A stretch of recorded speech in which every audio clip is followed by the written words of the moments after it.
අයිබෝවන් මගේ පුංචි දුවල පුතාලා හැමෝටම ඔන්න අදත් අත්තම්මා ආවා ඔයාලට ලස්සන කතන්දරයක් අරගෙන. දන්නවද මේ කතන්දරේ නම මොකක්ද කියලා? දංගයාට ලැබුණ තෑගි. දංගයාට තෑගි ලැබිලා නේද? අපි බලමුකෝ මොකක්ද කියලා. සඳුනි දෙනිඳුයි කියන්නේ අක්කයි මල්ලි. මේ සඳුනි ඉපදුනේ ලස්සනට හඳ පායලා තියෙන උන් පොහෝ දවසක. ඒ නිසාමද කොහෙද එයාගේ මූණත් හඳ වගේම ලස්සනට තිබුණා. ඔන්න ඉතින් දැන් ඉස්පිරිතාලෙට එනවනේ ආච්චි සීයා අම්මව බලන්න බබාව බලන්න. ඒ ඇවිදිලා සීයා මේ පුංචි සඳුනිව දැකලා කිව්වා කෙල්ලගේ මූණත් හඳ වගේම ලස්සනයි. ඒ නිසා අපි සඳුනි කියලා මෙයාට නම තියමු. ඒකට ගෙදර හැමෝම කැමති වුණා. ඉතින් ඔහොම ඔන්න ගෙදර ඇවිල්ලා සීයලා ආච්චිලා එක්ක සඳුනි බබා පුංචි බබා ටිකෙන් ටික වැඩුණා. ඔහොම ඉන්න අතරේ මේ පුංචි සඳුනිට පාළුයිනේ. ඔන්න අම්මයි තාත්තයි තව චූටි මල්ලියෙක් එක් කරගෙන ආවා. දැන් මේ මල්ලි ඉපදුනේ පාන්දරට කවුද එන්නේ? මාමනි.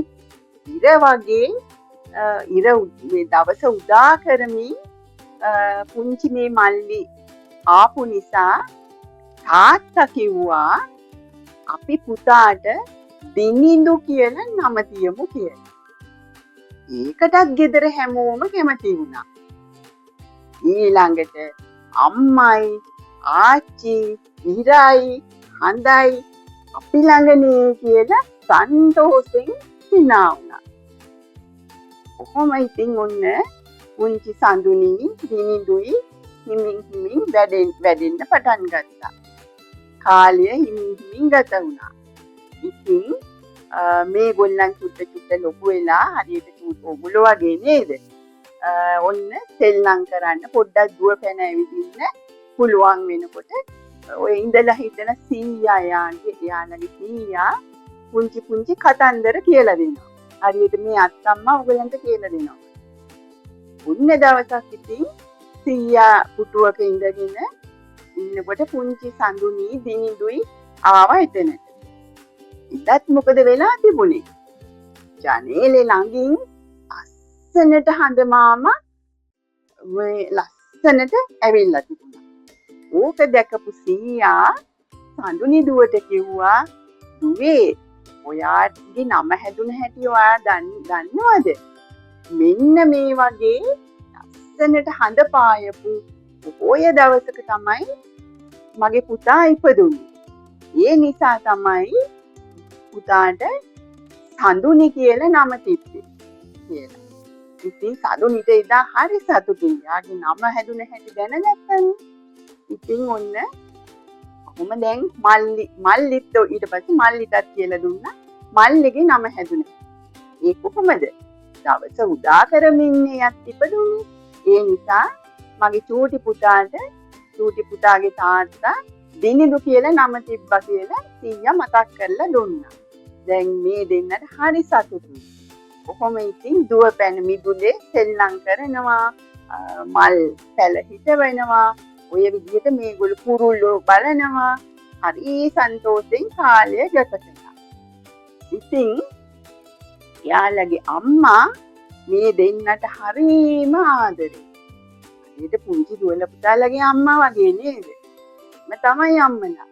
ඉතින් ඔන්න මෙහෙම කාලය ගත වෙමින් ඉන්නකොට ඔන්න දන්නේම නැතුව සඳුනි බබා ඉස්කෝලේ යන වයස ලං වුණා.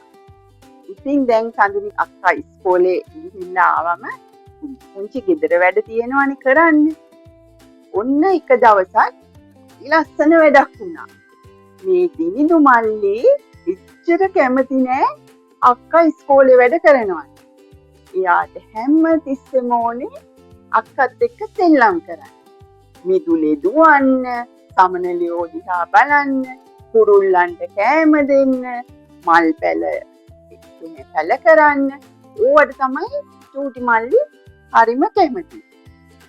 අක්කට ඉතින් මම කරන්න බැහැනි. ඉතින් ඔන්න දැන් එක දවසක් මේ සඳුනි අක්කා ඉස්කෝලේ වැඩ කර කර හිටියා. මගේ දුවල පුතාලා වගේ නේද? ඉතින් ඔන්න දැන් මල්ලිට මොකද වුනේ? ටක් තරහ ගියා. එයා දැන් ආස නෑ මේ වැඩේ.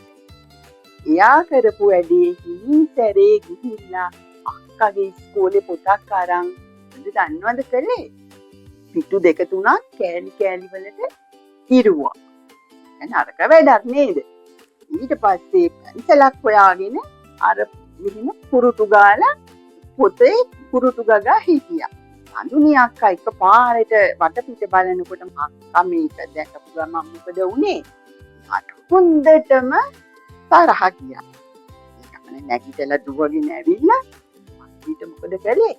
හිමින් පාරක් මෙහෙම කළා ගැහුවා. කාලේ ඉවර වෙලා අඬාගෙන ගියා. අම්මේ මේ මල්ලි මට ඉස්කෝලේ වැඩ කරන්න දෙන්නේ නෑ. මේ මගේ පොත් ඉරනවා. මෙන්න මේ පොත ඉරලා කුරුටු ගාලා මං දැන් මොකද කරන්නේ? ටීචර් මට හොඳටම බන්නේ අම්මා කියන්නේ. මේ සඳුනි අක්කා ඔන්න අඬන්න පටන් ගත්තා. ඒ අතරේ මල්ලි යත් පුරා වගේ හිමීට අඬාගෙන ගියා අම්මලගෙන අම්මේ අක්කා මට ගැහුවා කියලා. ඔන්න දැන් අම්මට මොකද? හොඳටම කන් දෙක පිරෙන්න මේ දෙන්න කෑ ගගහ අඬනවා. මට ඉතින් දැන් කරගන්න දෙයක් නෑ. ඒ ගමන අම්මා මොකද කිව්වේ? මගේ දුවයි පුතයි දැන් අඬන්න එපා. ඕගොල්ලෝ හොඳ ළමයිනේ. ඉන්න. මම අද උදේ රස කේක් එකක් හැදුවා. අපි ඒක කාලා බලමු මොකද උනේ කියලා අම්මා කරපු වැඩි කේක් කෑලි දෙකක් දෙන්නට සසිමක තියලා ගෙනල්ලා දීලා ළඟින් ඉඳව ගත්තා. ඉඳගෙන අක්කට කිව්වා "මේ මල්ලි තාම චූටිනේ. එයාට කිසි දෙයක් තේරෙන්නේ නෑනේ. ඉන්නකෝ මම ඔයාගේ ඉරුණ පොත අලවලා දෙන්න. කුරුටු ගාපු ඒවත් මකලා මං ඒක හරි ගස්සලා දෙන්න. මගේ පුතා ඊට පස්සේ මල්ලිට ගහන්න යන්න එපා." කියලා ඔන්න අක්කාගේ ඔළුව අත ගාලා අක්කව සැනසුවා. ඊට පස්සේ චූටි මල්ලිටත් මොකද කිව්වේ? "චූටි පුතේ අක්කගේ ඉස්කෝලේ පොත්වලට එහෙම කරන්න හොඳ නෑනේ. එතකොට අක්කට ඉස්කෝලේ ටීචර් බනීනේ. ඒක පව් නේද? පව් වැඩක්නේ. අක්කට එතකොට දුක හිතෙනවානේ." එතකොට චූටි මල්ලි මොකද කළේ? කේක් කෑල්ල කන ගමන් කොහොම කළා ඔළුව වැන්නුවා. ඔන්න ඉතින් ඊට පස්සේ දෙන්නම අම්මට තුරුල් වෙලා ඉඳලා ආයිමත් යාළුකමින් සෙල්ලම් කරන්න පටන් ගත්තා. ඔන්න ටිකෙන් ටික හවස් වෙද්දී තාත්තත් ගෙදර ආවා. ඒ ආවහම අම්මට ඒකක් එහෙම හදලා දීලා පොඩ්ඩක් තාත්තා මහන්සිය නිවුණට පස්සේ ඊට ලං වෙලා මේ පුංචි දඟයාගේ දඟ වැඩේ ගැන තාත්තට කිව්වා. දන්නවද අපේ චූටි පුතා අද හරි වැඩක් කළානේ. තාත්තා දැන් පුදුම වෙලා "මේ මොකද කියලා ඇහුවා. ඊට පස්සේ අම්මා කිව්වා මෙන්න මෙහෙම අපේ දුවගේ ඉස්කෝලේ පොතක් ඉරලා තියෙනවා. කුරුටු ගාලා මේ චූටි පුතා සෙල්ලම් කරන්නමයි හැමතිස්සෙම අක්කට අඬ ගහන්නේ. ඉස්කෝලේ වැඩක් කරගන්න දෙන්නේ නෑ දැන්." කිව්වහම තාත්තට දැන් හරි පුදුම වෙලා ඒ චූටි පුතා ළඟ ළමෙක් වෙලානේ එහෙනම්. ඉන්නකෝ මොකද්ද අපි මේකට කරන්න කියලා මං කල්පනා කරන්නේ කියලා චුට්ටක් වෙලා තාත්තා කල්පනා කර ඉඳලා අම්මගෙන් ඇහුවා චූටි පුතා මොන වගේ දේවල් වලට වැඩියෙන් කැමතිද? ඒ කියන්නේ චිත්‍ර අඳින්නද, පාට කරන්නද, මල් හිටවන්නද, සතු ගැන කතා කරන්නද, මොනවටද වැඩියෙන් කැමති? කියනකොටම ඔන්න අම්මට මතක් වුණා ඒ චූටි පුතා හරි කැමති මාළුන්. දැන් ඔන්න තාත්තට හොඳ අදහසක් ආවා. ඒ ගමනේ තාත්තා කිව්වා හරි. අපි එහෙනම් චූටි දුව ඉස්කෝලේ වැඩ කරන වෙලාවට චූටි පුතාට වෙන වැඩක් දෙමු. අම්මා ඇහුවේ මොකද? ඒ ගමනේ තාත්තා කිව්වා අපි එයාට ලස්සන පාට මාළු ටිකක් ගෙනල්ලා දෙමු. එතකොට එයා මාළුත් එක්ක සෙල්ලම් කර ඉඳීවිනේ. අම්මත් ඒකට හරියට කැමති වුණා. ඒ අදහස නම් හරිම හොඳයි. ලබන සතියේනේ පුතාගේ උපන්දිනේ ඉන්නේ. අපි එහෙනම් එදාට චූටි පුතාට මාළු ටිකක් ගෙනත් දෙමු කියලා අම්මයි තාත්තයි ඔන්න කතා වුණා. ඉතින් එදා ඉඳලා තාත්තා මොකද කළේ? හවසට වැඩ ඇරිලා ආවහම ඒගොල්ලන්ගේ මිදුල කෙරෝලේ තියෙන අඹ ගහ ළඟ පුංචි පොකුණක් හදන්න සූදානම් වුණා. ගල් තියලා වලක් වගේ හාරලා ඒක වටේ ගල් තියලා දැන් උන්න ඔක්කොම එකතු වෙලා මේ පුංචි පොකුණ දවසින් දවස හදනවා, ගොඩනගනවා. කොහොම වෙලා ඔන්න දැන් ඔක්කොම වැඩ ටික ඉවර වුණා. ඉවර වෙලා දැන් උන්න මේ දිනිදු පුතාගේ උපන්දිනේ ලං වුණා. ඉදා අම්මා උදෙන් නැගිටලා කෑම ජාති හදලා ලස්සන උපන්දින කේක් එකක් හදලා ඔන්න දැන් උපන්දින උත්සවයට සූදානම් වුණා. ඉතින් ඒකට ආච්චි සීයා ගෙදර අනිත් ඒගොල්ලන්ගේ නෑදෑයෝ පිරිස ඔය හැමෝමත් ඔන්න දැන් හවස් වෙනකොට උපන්දින කේක් එක කපන්න සූදානම් වුණා. ඔය අතරේ තාත්තා මොකද කළේ?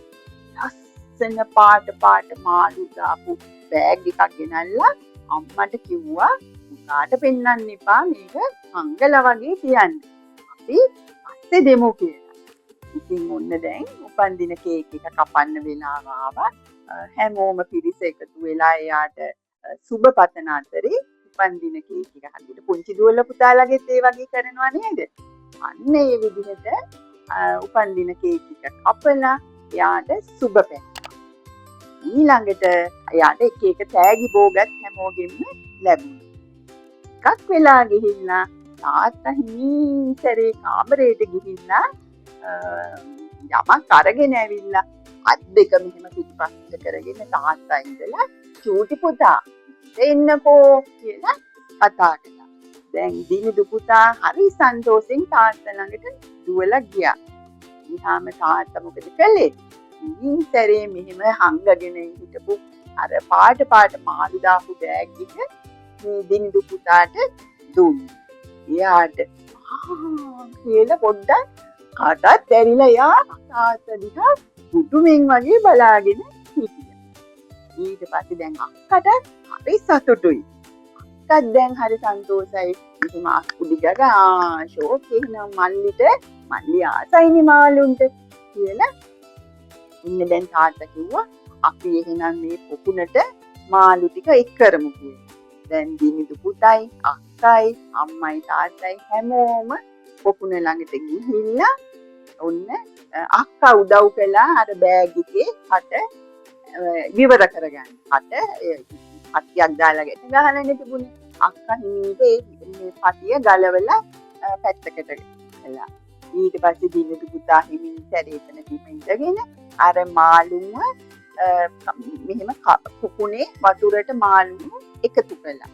එකතු කරලා එයා හරි සන්තෝෂෙන් මාළු දිහා බලාගෙන හිටියා. පාට මාළු එහාට යනවා මෙහාට යනවා පීනනවා වතුරෙන් උඩට කට තියලා උඩට එනවා. ඔය හැම දෙයක්ම දිනිදු පුතා හරිම සන්තෝෂෙන් බලාගෙන හිටියා. ඔන්න ඕක තමයි දඟයට ලැබුණ තෑග්ග. මම අද පුංචි දුවල පුතාලට ආරාධනාවක් කරනවා. ඔයගොල්ලෝ මේ කතාවේ ආසම කරන තැන ලස්සනට චිත්‍රයට නගලා ඕගොල්ලන්ගේ ලස්සන පින්තූරයක් එක්ක අම්මලා තාත්තලාගේ උදව් ඇතුව මේ තිරේ පෙන්නන WhatsApp ලිපිනයට අත්තම්මට එවන්න ඕනේ. අම්මලා තාත්තලාගේ උදව් ගන්න ඕනේ.